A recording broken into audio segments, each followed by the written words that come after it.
Hi everybody, this is Amy Kynes from Ready Aim Teach, and I'm excited today to talk about another way that we can build even a more inclusive classroom environment for our students. So this goes beyond what we say and what we do and how we decorate our rooms. A more subtle way that we can build inclusion in our classrooms is by our classroom libraries. So think for a moment, when was the last time you looked at the books that are in your shelves? Or if you support teachers in your building, when was the last time the teachers in your school looked at their classroom libraries? We probably have a wide variety of different books, and some of those books may have been there for years. So what I wanted to do today is share with you some tips for how to build a more equitable classroom library. So the first thing we want to consider are the stereotypes that might be lurking within some of these books. And we know some of these books may be books that you love dearly, but as we examine these books, you want to be looking for some stereotypes. So as you look at the books, the first thing you can do is look at the illustrations. Are the illustrations recent? Are they accurate? Or are they depicting a racial stereotype or an ethnic stereotype or even a gender stereotype? So you might even just spot check, pull a couple books off the shelf, look through them and see if there are stereotypes in the illustrations themselves. Also look at the setting as you're looking at the illustration or as you're reading the text. Is the setting accurate?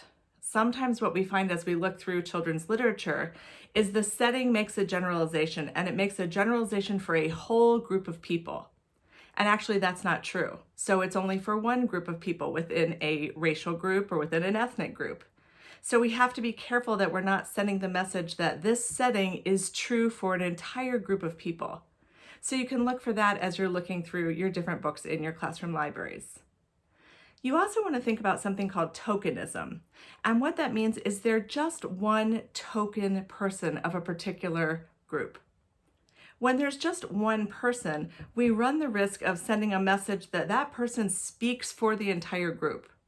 And also when there's just one person, it tends to send the message that that particular group is less than or less important, and we never want to send that message. Also, think about invisibility. Is there a particular group that's actually missing from your classroom library? So you can think about this in terms of race, ethnicity. You can also think about this in terms of socioeconomic status, students and children with disabilities, different kinds of families. So again, run a spot check through your library and think about all those different factors. Does my library represent the greater population? Is it representative of who's in my classroom, but also the larger community?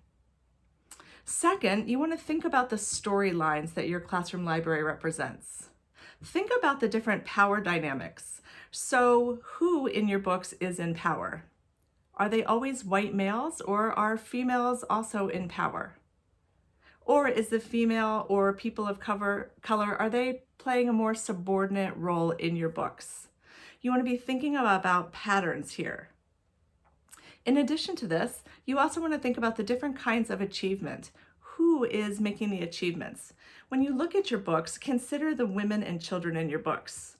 Are they making achievements based on their looks, or are they making achievements based on their ability? Their achievements are authentic. So that's something really to consider, and it might be something you've just never thought about before. So I invite you to read a couple of these books and really think about, is this woman achieving or this girl achieving because of her personality and her looks, or is it because of her hard work, her persistence, and her determination? In addition to that, think about who's in a leadership role in these different kinds of books. Are they people of color? Are they people from lower socioeconomic status? Are they people with disabilities? We want to have a huge, wide range of variance in your books, because when you're doing that, you're sending the message that we're an inclusive classroom. We're giving our students access to a wide variety of different kinds of people, and we're sending the message that everybody matters. So these are just some simple ways that you can build a more inclusive classroom library, which is one step in building a more equitable classroom. We've got a great workshop coming up that addresses this and takes a real deep dive into equity in education, and that's the title of it. It's called Equity in Education, Interrupting the Status Quo. It's a great introductory course in terms of how we begin to have these conversations about race and equity and begin to examine implicit bias. We invite you to take a look at that.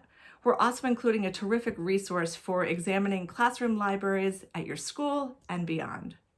If we can support you in any way, of course, reach out to us at www.readyaimteach.com. And on behalf of all of us at Ready Aim Teach, thank you for what you do for students each and every day.